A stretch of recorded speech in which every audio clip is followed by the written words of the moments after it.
Content may be recorded. Okay, got it. Looks good, Brian. Okay. Thank you, everybody. I will start by calling our meeting to order, the Airport Commission meeting for Thursday, January 4th, 2024. Happy New Year's. Brian, we can start with roll call. Okay. Commissioner Munson. Hi, I'm here. Commissioner Schwartz. I'm here. Chair Lorman. Here. Commissioner Hamilton. I'm here. And Commissioner Shaw. Here. Okay, we have quorum. Okay. So Jack Young isn't here, and Mr. Young is coming in right now. yes, okay, great. So Jack Young is here, and Alder Jackson is not here. Correct. Okay, thank you very much. And just for attendance purposes, Jack Young, you just stay here. I'm here. Thank you. Okay, everybody, thank you very much. Proof of posting, Brian, do we post it at the city? Yes, correct. Okay, thank you very much. And at the airport. Thank you very much, Rich. Okay, and tonight we are opening up public comment, and public comment will be 3 minutes per speaker. Brian and I will do our best to monitor the raised hands up above. And if you want to speak, I think what the best thing to do is you just raise your hand. We'll do it in that order, calling them off. So I'm just going to start with the way I see it on my screen here, and I'll hit my timer when you start. Looks like the first person that has a hand up is Kevin Spittler. Please state your name and address. I only have one page, so I should be 3 minutes. I'm Kevin Spittler. I live at 6848 Frankwood, right in Middleton. I lead a local group of climate activists affiliated with the international 350.org and our state chapter 350wisconsin.org. Our local group, educate and advocate for climate measures within our community, including the city and the Middleton Cross Plains Area School District. We often find that city and school district staff, plus many elected leaders, committee volunteers, and school board members are unfamiliar with the sustainability and climate-related resolutions that were enacted in previous years. And we strive to remind you all of these shared community goals and values, plus hold you accountable to them. Because we noticed this evening's agenda item related to the airport FBO, I sent an email to all of you on the commission anyway, regarding this item. The city and school district are grappling with some of the same issues, and there are emerging opportunities for collaboration in ways that can multiply the impact of joint efforts and expenses, plus take considerable advantage of existing federal rebates and other state and local grants. As I mentioned in my email, the city's 100% clean energy resolution passed in 2018 established specific citywide benchmarks for moving to clean, renewable energy sources and phasing out fossil fuel use and related emissions by specific percentages and timeframes. So we think all agreements between the city should ensure compliance and progress with these goals. This cannot happen overnight, but if carefully planned and coordinated, the steps taken to reach our city and school district objectives can put Middleton on the forefront of a new era of aviation and innovation, particularly for small private aircraft. And as I mentioned in my email, establishing an electric capability in Middleton sooner than later will draw the type of cleaner and quieter operations that can better assure the airport's future while reducing and maybe eventually eliminating most noise and emissions. Perhaps you saw the segment on CBS last Sunday about the 6-seater all-electric plane that has been developed by Beta Technologies of Burlington, Vermont. It doesn't need a runway, but it will need FAA-regulated airspace and a charging capability. That should be one of the first efforts for Middleton to establish in the near future, as the airport could become a charging stop for many of the E-planes that will be traveling to EAA in the future. In summary, before any new agreements are signed or existing ones extended, we ask that one, the city explicitly require that such agreements adhere to city policies and plans, and two, periodically determine progress towards meeting climate goals. Okay, Kevin, your 3 minutes is up. But I appreciate your comments and we do have it in writing. Thank you very much. All right, well, I'll send you this final version in writing. Appreciate that. Thank you Okay. for your comments this evening. Okay, next up is Robert Owen. Please state your name and address, and you'll have 3 minutes once you start speaking. Thank you. Good evening. My name is Robert Owen. I live at 1311 Middleton Street in Middleton. I have a couple of requests for you this evening. One is I request that you consider updating the FBO agreement with Maury Airplane Company in the manner that I proposed in a document that I emailed to each of you earlier today. The changes I seek are basically changes that would bring the FBO contract up to date with the near-term advent of electric aviation and new cleaner fuel options. The extended FBO contract should accommodate the impending technology changes. City policy is also changing in the energy area. Middleton is electrifying city vehicles and equipment, installing more solar arrays, and planning to reduce its use of natural gas. Geothermal and energy storage systems are tools that the city may employ as it electrifies and decarbonizes its operations. Adapting to the global climate change imperative of reducing carbon emissions is smart city policy. But adapting to new technology like electric variants is also smart airport policy. Other community airports like that in Marshfield, Massachusetts, a suburb southeast of Boston, have begun to install level 3 electric chargers to meet the needs of a new generation of electric aircraft, some of them VTOL, vertical takeoff and landing. Installing level 3 charging at Marshfield Airport is a smart move, likely to help secure that airport's future. Consider also Springfield, Ohio, which has done likewise. eVTOL aircraft and electric aircraft in general have the potential to expand general aviation in places like Marshfield and Middleton while reducing present threats to airport operations such as noise and pollution complaints. Electric aircraft are non-polluting, much quieter, cheaper to operate and maintain, and more reliable than piston aircraft. As electric aviation develops in the Madison area later in this decade, it is likely to migrate to Middleton. This will be a huge long-term positive for the future of the Middleton Airport. Please encourage and welcome electric aviation by planning level 3 charging at the airport. Thank you very much. Thank you very much for your time. I do appreciate that. Okay, next up is Carol and Andy Phelps. State your name and address, and when you start speaking, the timer starts. Go ahead. All right. My name is Carol Phelps. Our address is 7865 Sagebrush Trail in Middleton. And I speak on behalf of myself and my husband, Andy, that we very strongly support the comments that Kevin and Bob have made tonight. My husband is very fond of following advances in clean technology, such as electric airplanes. He says that's his sports team. And so for years now, he's been watching as the electric trainer planes have come along, and as it's become more practical to put in electric plane chargers at small airports. And so we would really like to see that come to our wonderful little airport here in Middleton.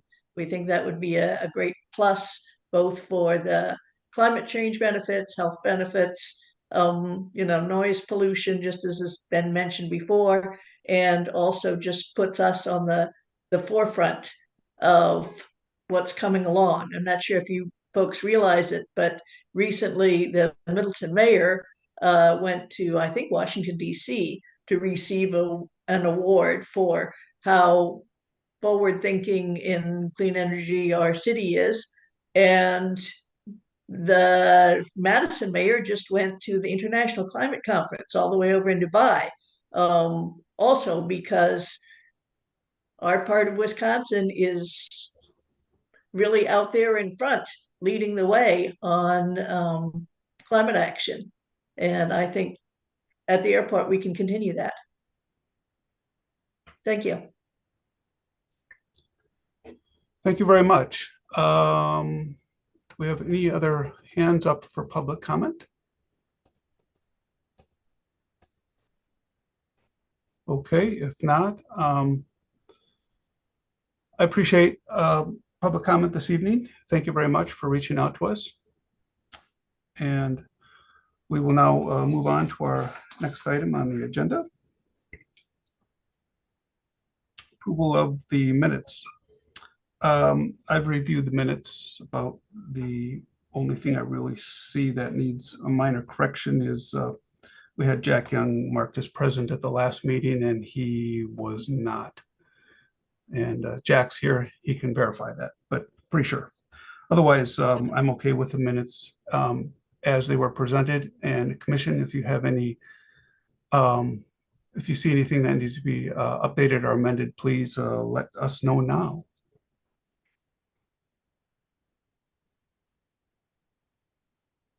Nope. Okay, fantastic. Moving on. Reports. As far as peer report goes, I'll just pass on to the Commission in general. Really a large work on the city side, moving through and working through the zoning ordinance and draft portion of it involving the recommendations that the Commission made to the Plan Commission on November 30th.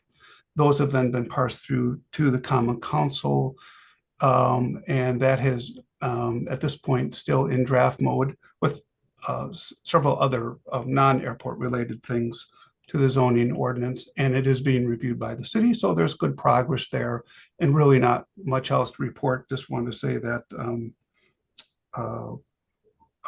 the city did hear what we had, not the city, but the Plan Commission did hear what we had to say, and that is being looks like probably incorporated.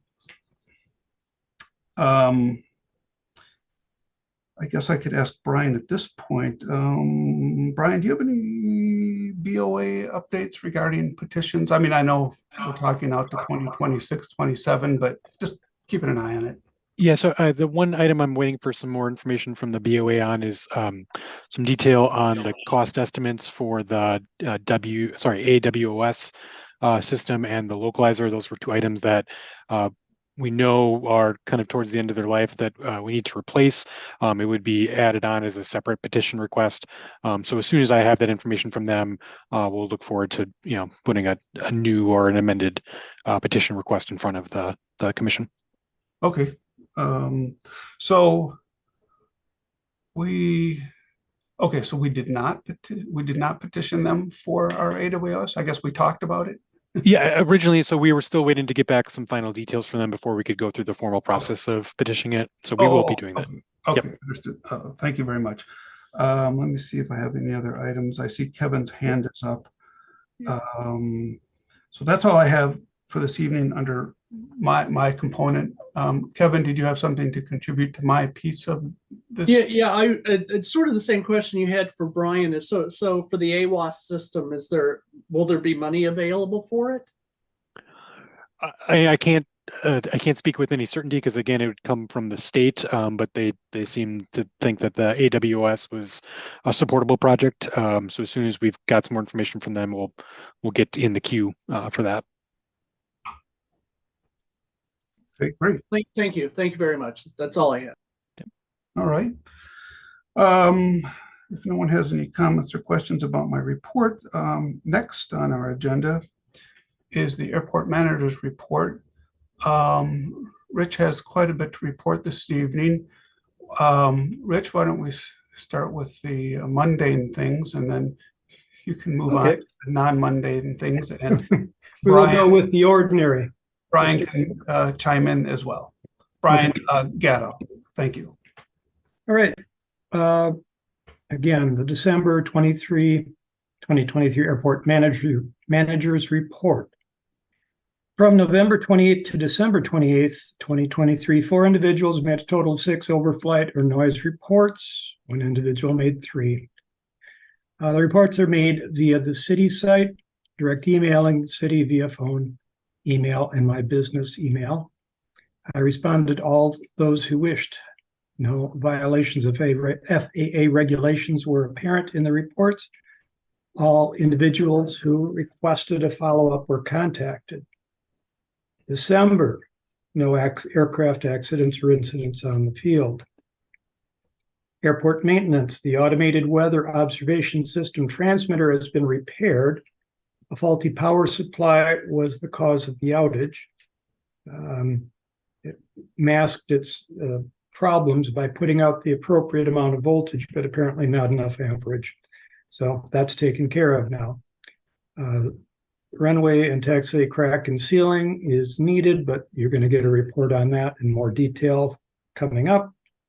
And we hosted, Maury Airplane Company hosted our final safety seminar up for the year, December 12th. I presented it. It was on aircraft systems. About 25 people attended. No future events, no events are planned for January. Okay. Any questions about anything in that report? All right. Now, you may or may not have heard the news. One of our training aircraft with a very experienced student pilot on board veered off the runway and into the, I call it the infield today, between the runway and the taxiway. It was on a takeoff. The aircraft went down into the bottom of the ditch, dug in, flipped. No one, the one person on board was not injured. The FAA has been contacted. Of course, we called 911 and Middleton EMS and fire responded immediately. And at the moment, the FAA has, I believe, completed their preliminary investigation of the accident scene, and the aircraft is being recovered.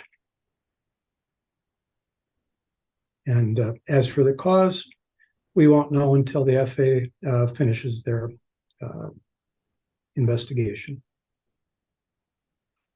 Okay, well, thank you very much, Rich. I frankly don't have any questions. It's probably not the appropriate place to ask too many questions, so I'll simply leave it at that. There was an incident. I don't have many answers at this point, unfortunately. So right, okay. Which plane was it, Rich? Oh, good old 3477 Echo, 1979 172N we've had since 1979. So, yeah. Glad everyone's okay. Yeah, that's the important part. Okay, Brian, any other input, or are we good? Nope, I don't have anything else. Okay. Well, now we're on to our discussion items. And we'll start with item number 1. This will be update, consideration, and potential action items on the 2024 runway crack sealing project. Online with us tonight should be Josh Holbrook. Yep, I'm here. Okay, Josh, great. And take it away, please. Yeah, would you be able to share that figure that's in the packet? Sure, Brian will Thank you. drive. Thank you. So I came out a couple months ago and just kind of did I went up and down the runway and the taxiway, the areas that you see here, and just went through it and tried to determine what I think it would cost to do a crack seal project at the airport next year. These are the 3 areas that I would recommend you do. Unfortunately, Rich wasn't there the day that I was there, so I didn't really get to chat with him if there was anything else he was looking for. What you see before you is just a pretty draft of how I would like to phase it. As I thought about it, I should probably move the orange section up to the taxiways a little bit farther, so I don't affect every single taxiway at one time, or taxi lane at one time. The one question I did have for Rich in the commission, it's not something you have to probably answer today, but what are your thoughts on microsurfacing the runway and or taxiway? Since I was your BOA PM at one point, I do know that you have those coming down the pipe to both be reconstructed. How quickly that happens, I guess I don't remember. I thought it was 26 or 27. So I'd hate to see you spend the money if that's coming soon. And I just wanted to answer any questions you had about the upcoming crack seal project. Construction's not immaculate. Things will be shut down for a few days at a time. And the runway always hurts, I know. But I have pictures of the cracks out there that are greater than 2.5 inches wide. So got to do something. Gotcha. So what I hear here is a crack sealing would be obviously a priority in dealing with some of the large cracks on the runway. Yeah. Micro surface is another unrelated piece, but something to consider depending on how far out we are to the 2027 resurface project. Yep. And I like to throw out too that it's like 50-50. 50% of the airports hate it. 50% of the airports love it. I think Rich, you might be able to speak to this, is your apron came out black. I think another one came out a little bit more gray. I think you've had a couple microsurfaces there, and it comes down to the aggregate. We can't really get the black one anymore, unfortunately. So, and I think it was Todd told me it was chipping up on one of the corners, so he didn't like it. And it adds, I think if you did the crack seal on the project as shown, it's probably going to be about $100,000 project, of which you'll be responsible for 5%. You start microsurfacing those areas, you're going to add another $180,000 probably. So. But Josh, excuse me, got a couple questions. Yeah. We've done the crack seal in previous years. It seems to have about a 1-year life, and then it starts shrinking up. And we are back with, I think it's about, is it 3 years since we had our last crack seal, or is it 4? I can't recall. Yeah, you have to, the minimum amount of time between that they'll let you do it is 3. Okay. Yeah, so I think you were 21. I think, yeah, this will be a 3rd year. Okay. Wow. Yeah. Okay. So it really does. The crack seal doesn't have a long life, but if it only has to last to 25 or 26, we're fine. As per the micro surfacing, the black stuff was great or better. The gray that we had done later peels up with the plow and has a kind of a problem with it. So I'm not overly enthusiastic about the new product that's available. And if we can stretch it again to the reconstruction, which again, that's something that we were working toward, and I believe we're in the queue and should be more than eligible for it by 25. Whether we get it then or not, I'm not sure, but yeah. I think we'd be better off. That's just my opinion on the subject. I'm happy to, you're the expert, I'm just the airport manager, but that's where I'm from past experience, that would be what I would suggest. And it sounded like you were suggesting the same thing. Yeah, I go back and forth on the microsurface. My new thought is to try to put tack coat down to really help glue it down. I don't typically do that. For your situation, if I was going to microsurface anything, if I remember right, your taxiway was running out, its PCI or its condition index was getting lower than your runway. So I would probably microsurface the runway if you were going to do it, because that one has to last a little longer, and just crack seal the taxiway, because in theory, that should be the first thing you rebuild. Mm-hmm.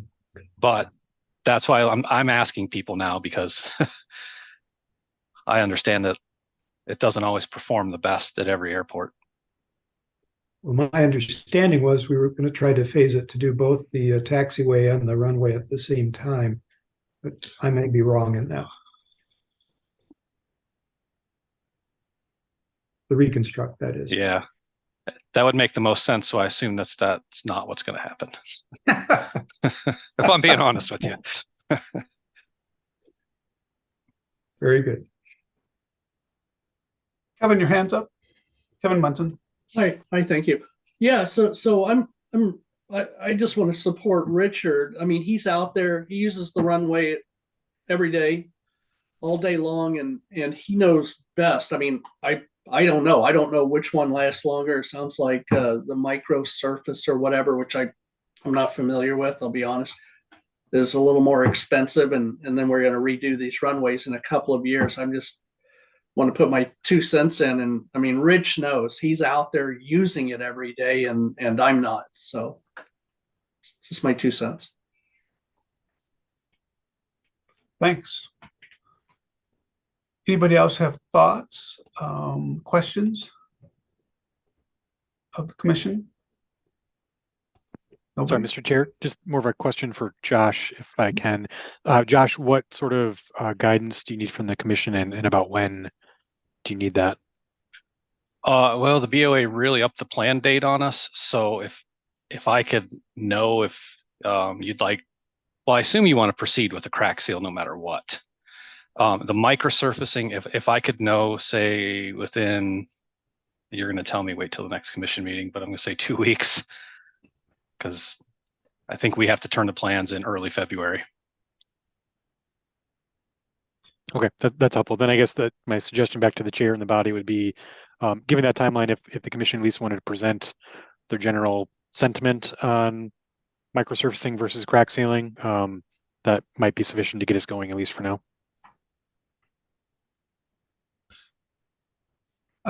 I just really have more questions. I obviously really feel that, Rich doesn't want this weight on his shoulder, but Rich does know. He's out there day in, day out.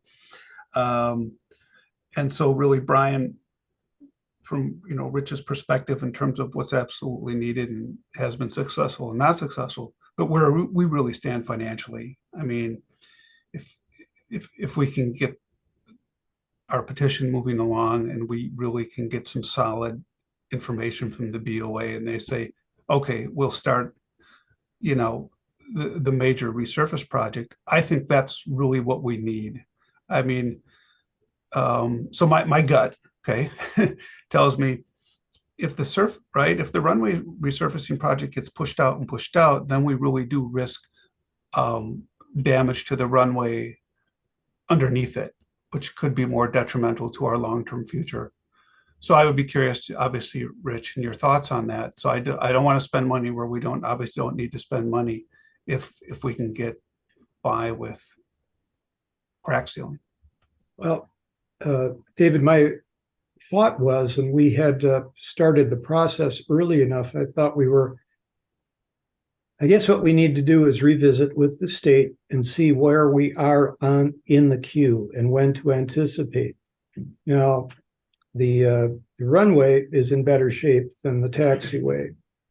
The taxiway, but again, both are supposedly going to get done at the same time.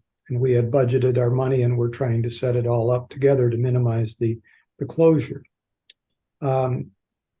Honestly, the micro seal, once we put it on, does actually no. The micro seal was done on the ramp. It was done on the runway and the taxiway at I think the same time, and we still have the cracking afterwards. Mm-hmm. Yeah. I know the runway it certainly was.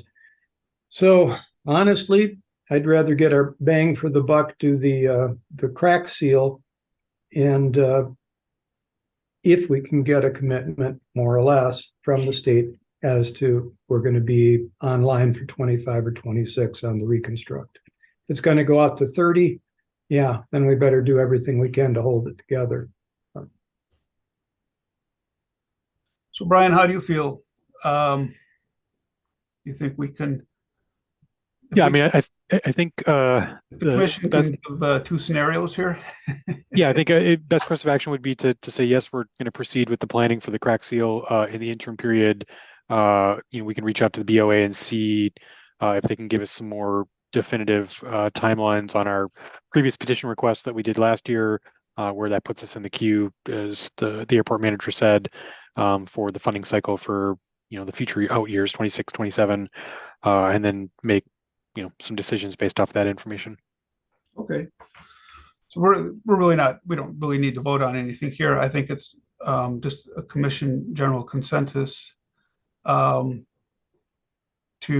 proceed ahead with crack sealing, hold off on microsurface sealing, and really it's contingent on staying on track for a 26, 27 timeframe for the major resurfacing repair project. And I think, David, the other thing I don't want to throw a wrench in it, but let's go forward with the crack sealing. Then if it comes to be April and the project hasn't started and you find out you're later in the queue than you think, I could probably change order back in the microsurface if you wanted to go that route.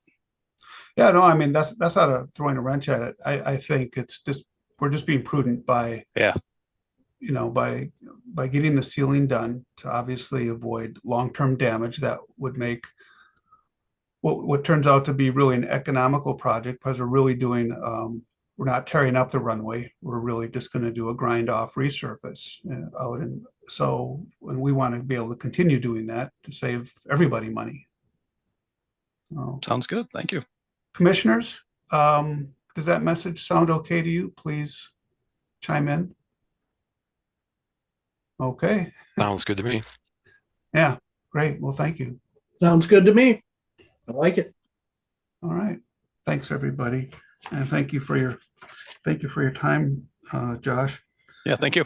And while Josh is here, we have quite a resource at our disposal, as long as we don't deviate too much from our outline for tonight. But we have a good knowledge source in front of us. So if there's any other technical questions relating to the repair, service, longevity, health of taxi and runways, please ask them now from anybody in the commission or city who's present.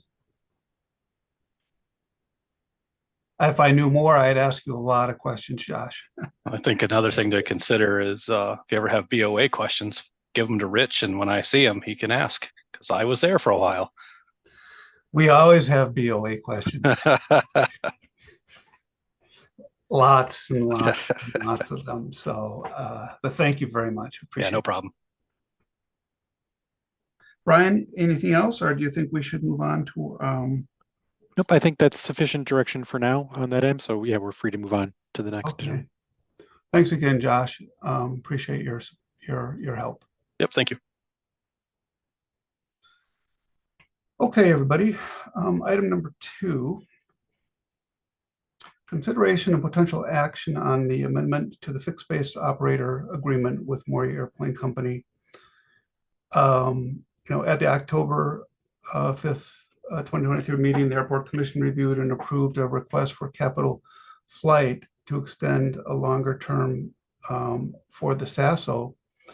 And at that time, the Commission did approve this request and noted that in the interest of equity and fairness, that similar conditions and review should be provided to the FBO, which is currently 5 years term. And to that end, Maury Airplane Company is requesting to amend its existing FBO contract terms length in addition to 10 years to get to 15 years period. So this is where we're at. And I guess before we get into the discussion, I'd like to provide the commission with some information. The city did receive an inquiry this week, and that inquiry came from Capital Flight in response to the FBO agreement. And it really raised the question, is the city doing this extension without an RFP? Request for proposal, a bid, call it what you want. I consulted with Brian about this prior to the meeting. And the reality is we don't have enough really information at this time to respond, but it does raise some questions that the city absolutely needs time to investigate and possibly consult with, the minutia of the many contracts that are in place, and possibly with city attorney. And so my recommendation regarding agenda item number 2 at this time, simply to table it. And I also did obviously talk to Rich Morey about this too. I don't want anyone to think that, there's surprises here, but I just think we're not in a good place to move forward with this discussion. So to that end of my comments, commissioners, obviously, if you have thoughts, objections to, or something related to what I'm recommending, please, would like to hear what you have to say.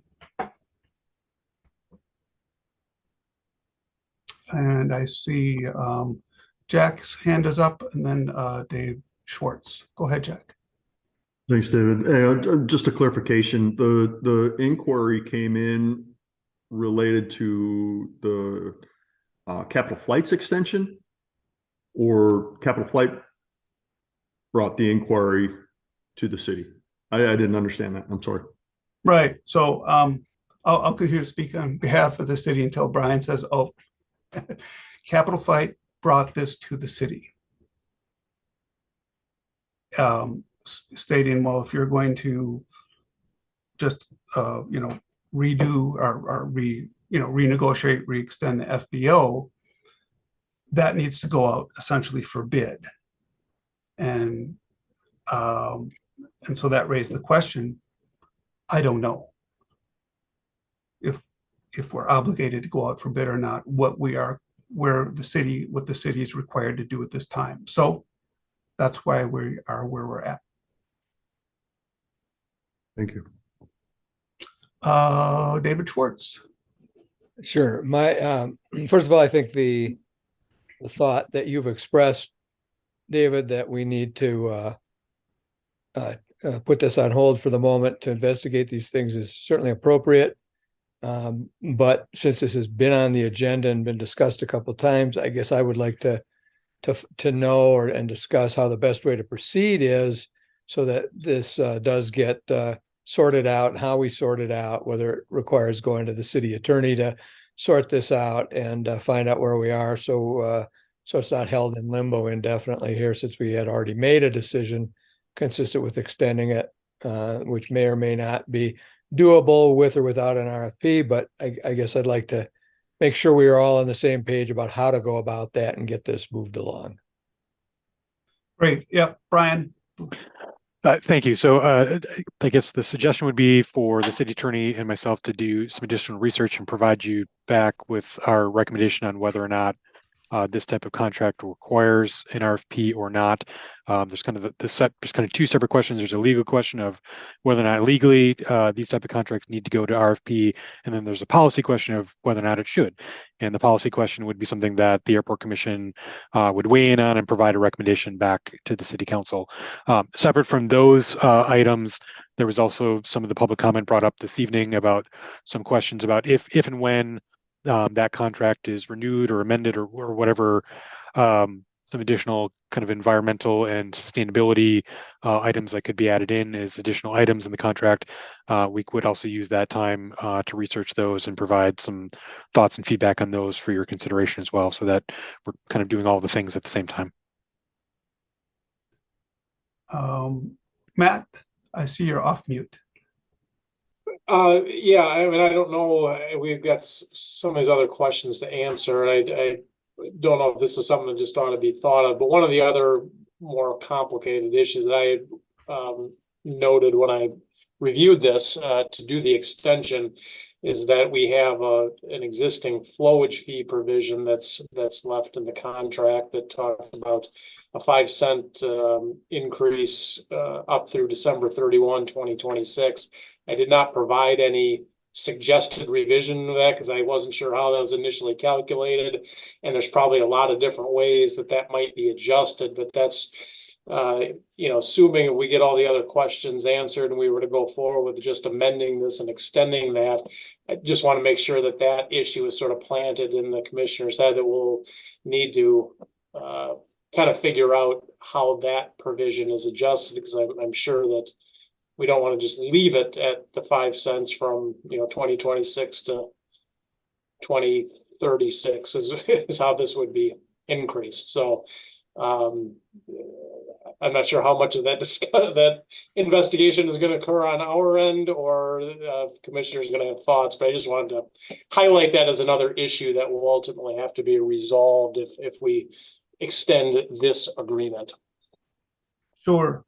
And, and the other thing is, once we now, kind of open up this whole topic of out for bid, whatever, request for quote,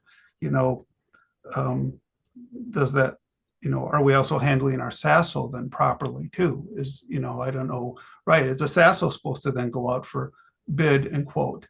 And so I think it's important then, obviously, for the city and airport commission to operate in as much to be transparent in the sense that not assume, but ask questions before we know the direction we're going.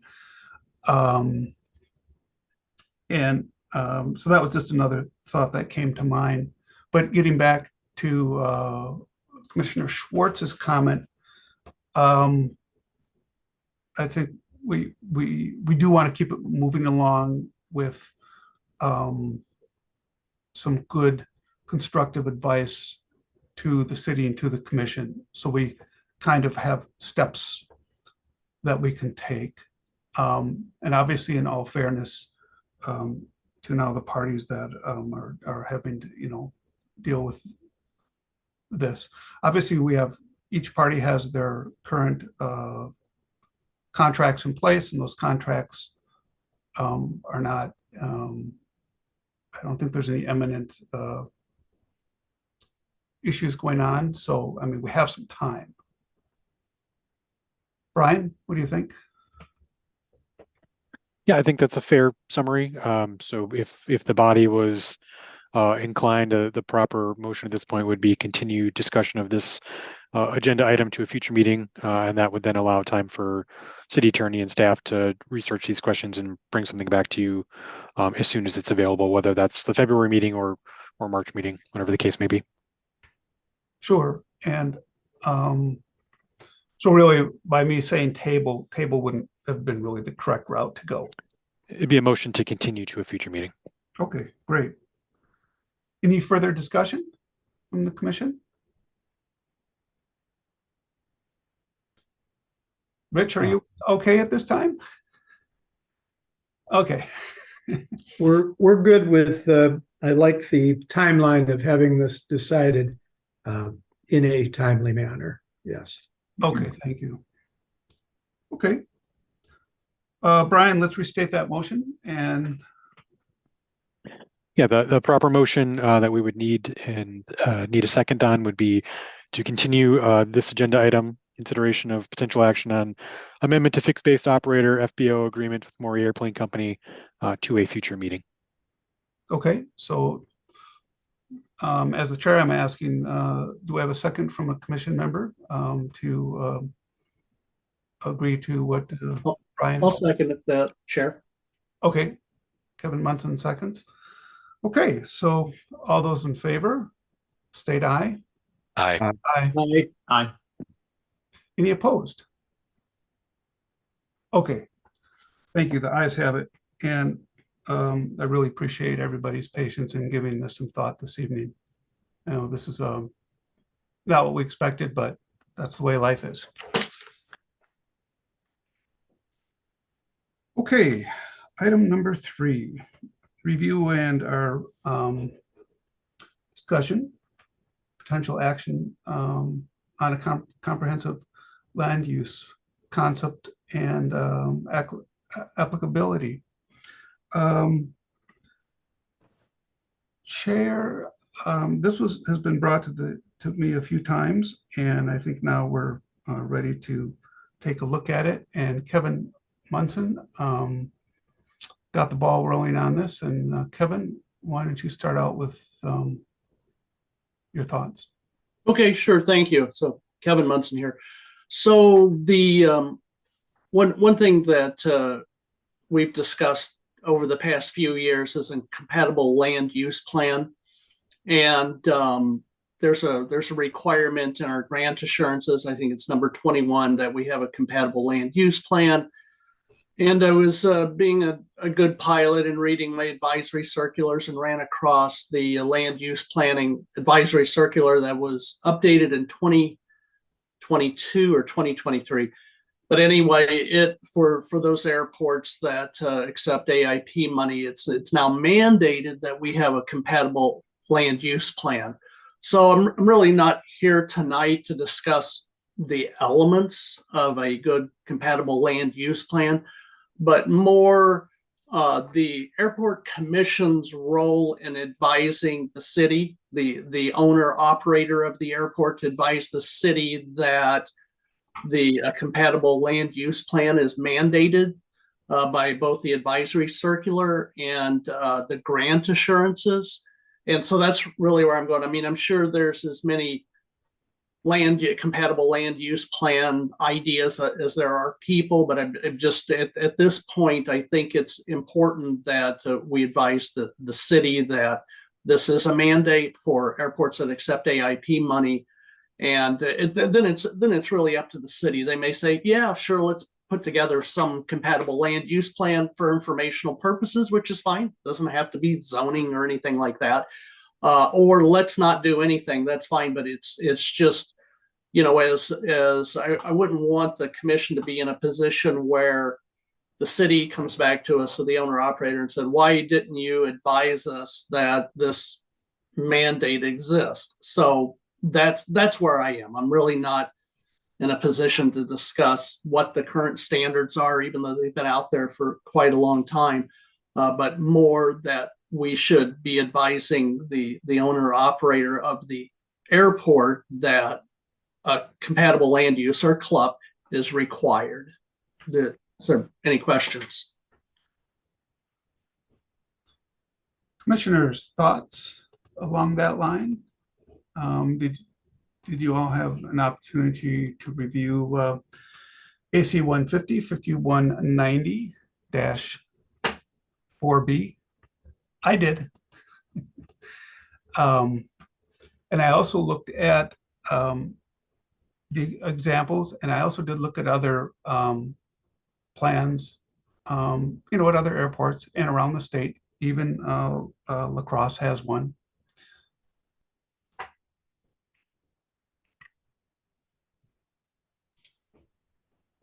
Okay. I think to add to what I said, again, I'm not really tonight to discuss elements of a good compatible land use plan, but the feedback, I think it's important.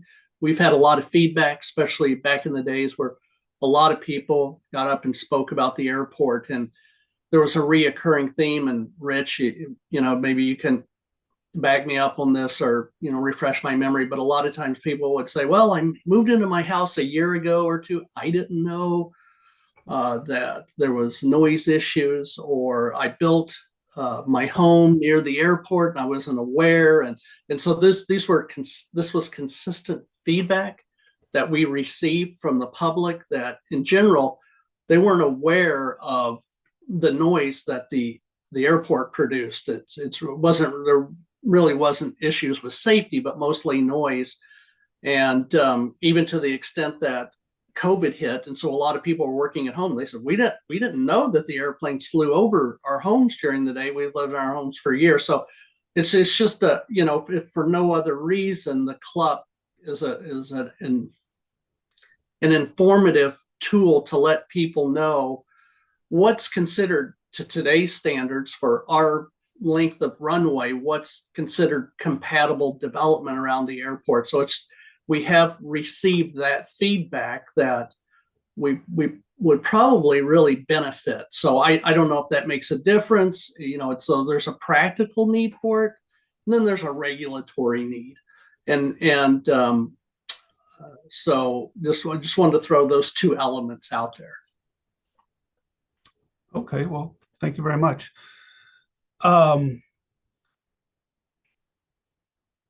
for the newer members of the commission, this has been kind of an ongoing thing in the back of our heads for a while. So I think the best way to proceed with this is we simply make a recommendation to the Common Council, to the city, either instructing them to pursue a CULP,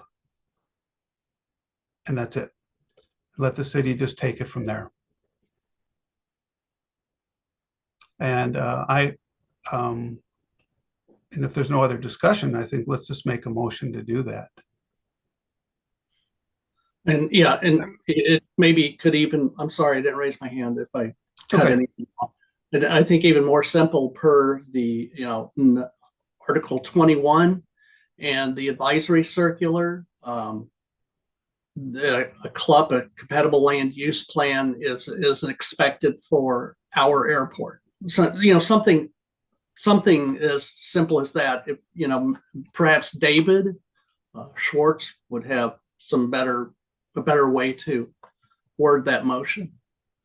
Maybe Brian's typing away right now as we speak. Okay. Yeah, so the recommendation would be a recommendation to Common Council under the language of Article 21 to pursue development of a comprehensive land use plan. That sounds fine. And then we should just reference that AC in there as well as a guidance. Yeah, that'd be a good idea because they use the word mandatory in there. Even though it's an advisory circular, it's a de facto advisory circular. So they throw in the statutes, if you will, if that's the right word. Okay, so the original motion was from Chair Lorman. Was there a second on that? I'll second that. Okay, great. So, oh, sorry. Go ahead, Jack. Before we vote, just a, I guess, procedural question. What's the expected outcome of this process? Does the city have resources and they develop and research plans? Or do they throw that back on the commission to identify individuals to develop and propose a plan? I guess what is the expected outcome from the motion? I mean, sorry, I don't mean to speak for the chair, but from a kind of staff perspective, I'm going to guess it's going to be a combination of those two things. So we'll take a look at what other available examples are out there, and given what's required versus kind of cost, what we might be able to do in-house versus what we might have to look at contracting out. And if that's the case that we have to contract something out for a more formalized plan, then that would have to be a budget request that the council would consider in the next budget cycle. So we'll kind of figure out some different options for the council to consider. Thank you. Yeah, all I was going to say, Jack, was as an alder, what will happen is just that. There will be a nice little paragraph that the city will draft up. It'll come from the airport commission. It'll be put right in front of the Common Council. I'll probably be the one who introduces it, and I'll wait for someone to second it, and then there will be discussion, and it'll be just that simple. They'll, is there money? Is there time? Is there staff? How complicated or not complicated? What it'll be. So. And then the council will just vote on it, up or down. And I would say, in my experience now, I've been now doing this for a while. So prior to even being an alder, I would go to meetings and sort of either speak up or down on a topic to the Common Council. So that would be the process. I mean, yep, it'll be up to the city to take it or leave it, to vote on it at that point. Kevin? Yes, Jack has a very good question. What's the immediate goal here? And the immediate goal would be to advise. the airport operator, the city of Middleton. And like they said, they could throw it back on us, and then we work with the Bureau of Aeronautics or Mead and Hunt or whatever. It's hard to say. Or they may just say, nope, we're not interested, and we move on, and we did our job. We were tasked with several, elements of what's our goal and objectives of this commission. And one is as an advisory board. The other is a sounding board. So this is the advisory part. And sometimes we just advise, hey, we noticed this, we saw this regulation, we saw this advisory circular, we think we're lacking there, so we advise that we do it. And sometimes we get, the Common Council says yes, and sometimes they say no, which is fine. But Jack has, it's a really good question. Yep, that's fantastic, and thank you very much. Okay, so we had a motion, we had a first, we had a second. Any more questions, or otherwise we'll take a vote? Oh, David Schwartz, I see your hand up.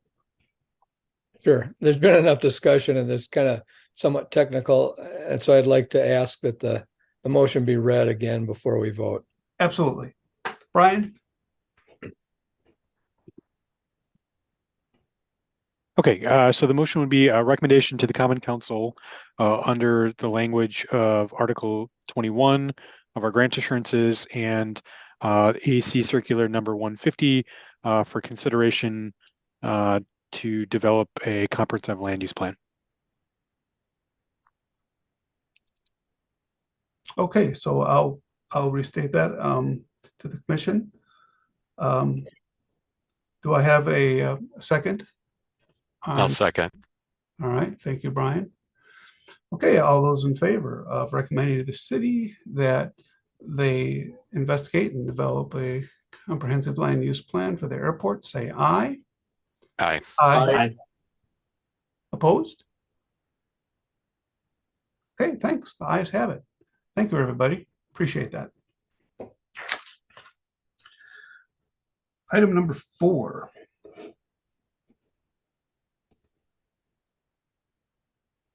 Information, consideration, and potential action, if necessary, on proposed tower at 4893 Capitol View Road. There was a public notice in the public newspaper. Capitol View Road is just west of the airport, closely aligned with the departure end of 28 and of course the arrival end of runway 10. And as you can see, it's a 97-foot tower. So the city's done its diligence, sending a request and memo to the Harmony Towers, for them to do their diligence and investigation. And I guess at this point, it's just bringing the commission up to speed. And if there's any questions or concerns. Oh, sorry, Brian. Yeah, just if I could, so I had some new information that came in late this afternoon. I finally got a response back from the contact consultant that was listed in the newspaper notice. So I will show on the screen here in just a second the pages of the plan that I've received. They indicated that they had submitted that notice just to meet the requirements for state historical preservation review. They have not yet started any of the more formal land use zoning or environmental review for this, so there's going to be a separate process. So I presume that this would come back at some point in the future for that review if the agency decided they wanted to move forward with this item. But I'll kind of walk you through what I've got for now, and if you have any initial feedback and comments, you can provide that, and I'll pass that along to the consultant, at least at this stage in the process. So if you give me 1 second, I'll pull this up so you can see it. What you're seeing here on the screen is just kind of the general overview of the property. The tower location is located down here in the bottom right. The airport is off the screen here a little bit further down, but as the chair mentioned, it is kind of adjacent to the kind of northwest of the end of the runway there. get to the actual, so this would be the mechanical enclosure fencing for the communications tower, and is a cellular tower for Verizon, is what the plan set shows. And this is the tower image that was provided. So that's the information I got back this afternoon. Like I said, there likely will be some more submittals at some point if they get further down in the process, but that's what I've got as of now. Thanks. Kevin, you had your hand up. There we go. Yeah, of course, the Brian, do you know if they're going to do the Part 77 review? For me, that would be one of the first things they want to do. Does that involve contacting the FAA? Because if so, they have not yet done that. Right. So that's very important. Yep. Okay. Thanks. Yeah, and that'll be an item I can convey back to them, just that any and all state, federal, and local review requirements be acted on as required, whatever the language needs to be.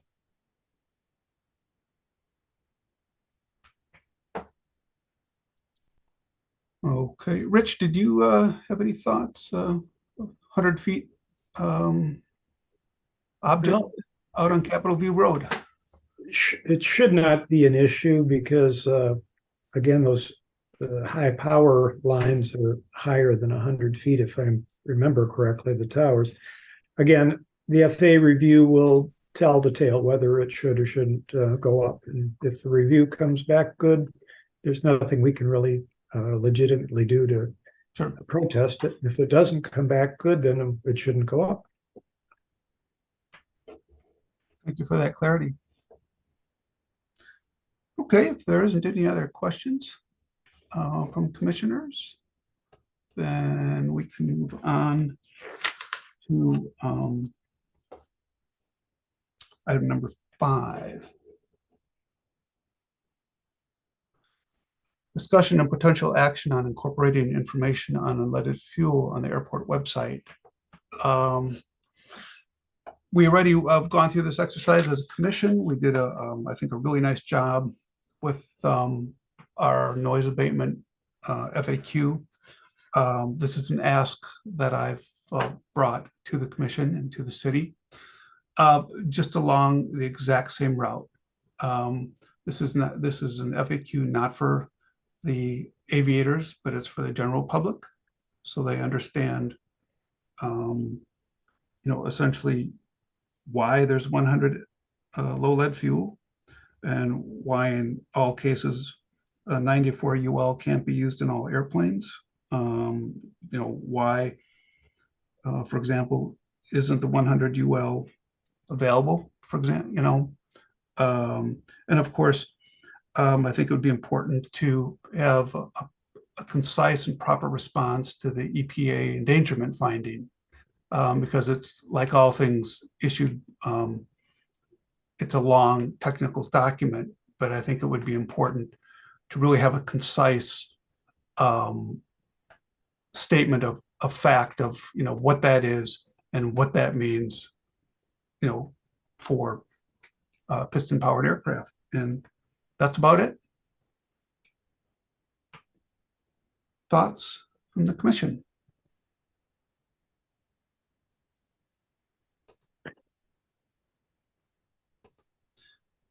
And I guess my question to Brian would be, Brian, is this a large ask in terms of city resources and time?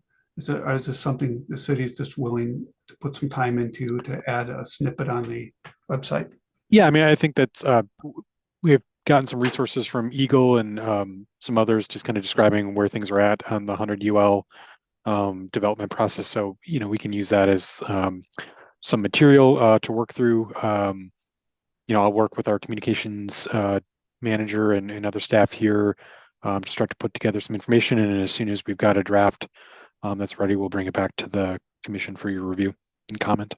Okay, well, thank you. Again, I don't want to be burdensome, but I think, I've been around long enough, and some of the other members here tonight, the fuel, I think we need some fuel facts out there and move on. So, Great. Seen Commissioner Shaw had your hand up before, so just Oh, want I to make sure we didn't didn't see miss that. that. Oh, no, I was just going to say, I think it's a good idea, right? Just to get facts out there and keep things consistent if the public's asking. So, Yeah. Thank you very much.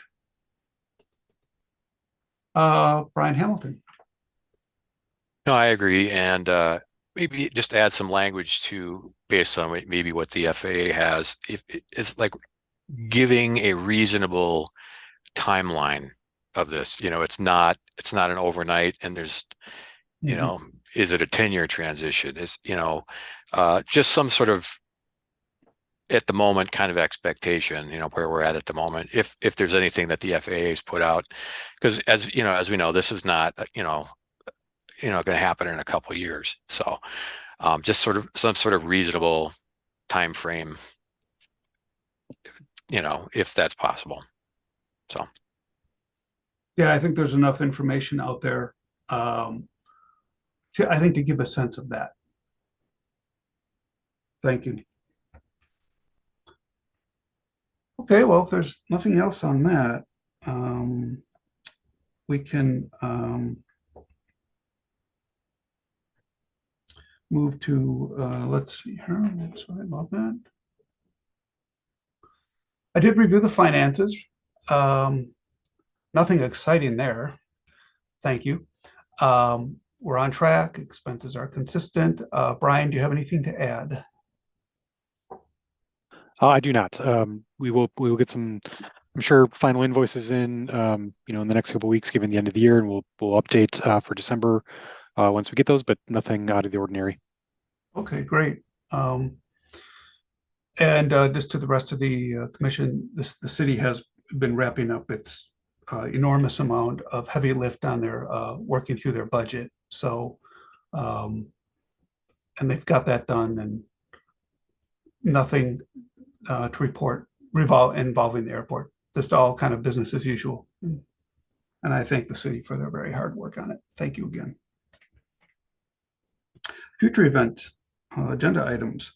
So really at this point, I have nothing new to add. I think we have plenty of follow-up items for our next meeting. So, we'll follow up on, we'll continue our work on the FBO. We'll see what comes out of the antenna.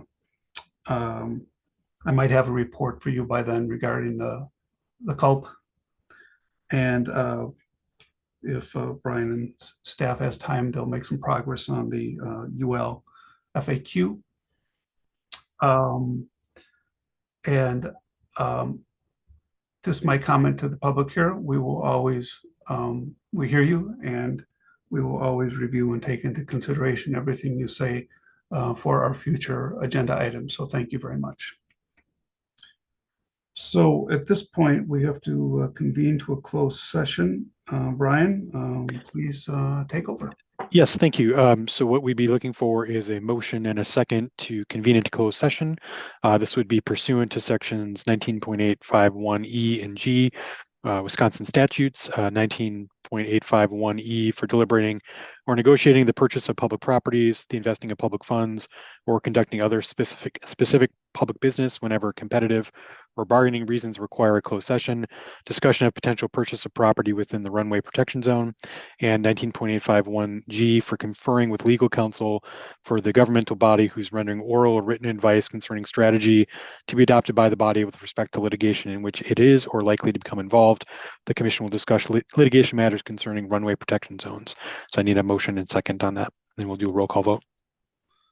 All right, well, I make a motion that we convene into closed session per this item on our agenda. Do I have a second? I'll second it. Okay, thank you very much. And Brian, let's proceed with roll call vote. Okay, Chair Lorman. Here, yes. Yep. Commissioner Schwartz. Yes. Commissioner Young. Yes. Commissioner Shaw. yes. Commissioner Hamilton. Yes. Commissioner Munson. Yes. Okay, we have a motion to go into closed session. Give me 1 minute to stop the recording and get things